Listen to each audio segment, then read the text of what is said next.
Hi, it's Harry Fine, the Ontario landlord expert with you once again. So, let's say you've got a tenant. They're paying too little rent, or they're causing problems. But you figure once the first year is over, they will have to move out and the problem will be gone. Well, unfortunately in Ontario, it doesn't work that way. Under Ontario's Residential Tenancies Act, if there's an initial lease term of a year or 2 years or whatever the period, the tenancy automatically turns to month when the initial term is over.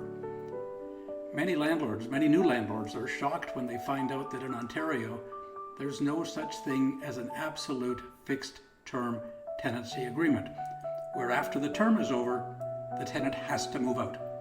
Many landlords don't realize this, and they expect the tenant to leave when the first year, the initial term is over.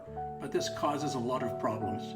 First, they don't give the tenant the notice of rent increase during the 9th month of the tenancy, since you need a minimum 90 days notice before raising the rent.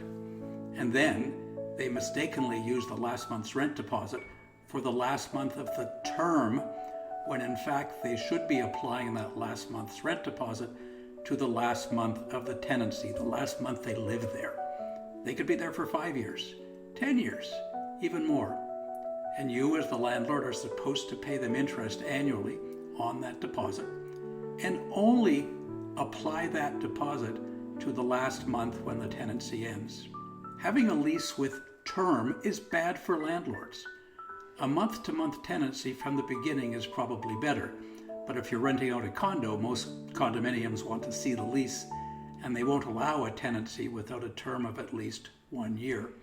But during lease term, the special evictions for landlord's family moving in, purchaser's family moving in, extensive renovation, they can't be used to evict. During the lease term, it's the tenant, not the landlord, who gets the protection.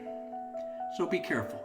If you're renting out a unit in a rent-controlled building, which most buildings are, you need to realize that that tenant may be with you for a long time at that very low rent. But we'll be talking more later about how rent control works in Ontario.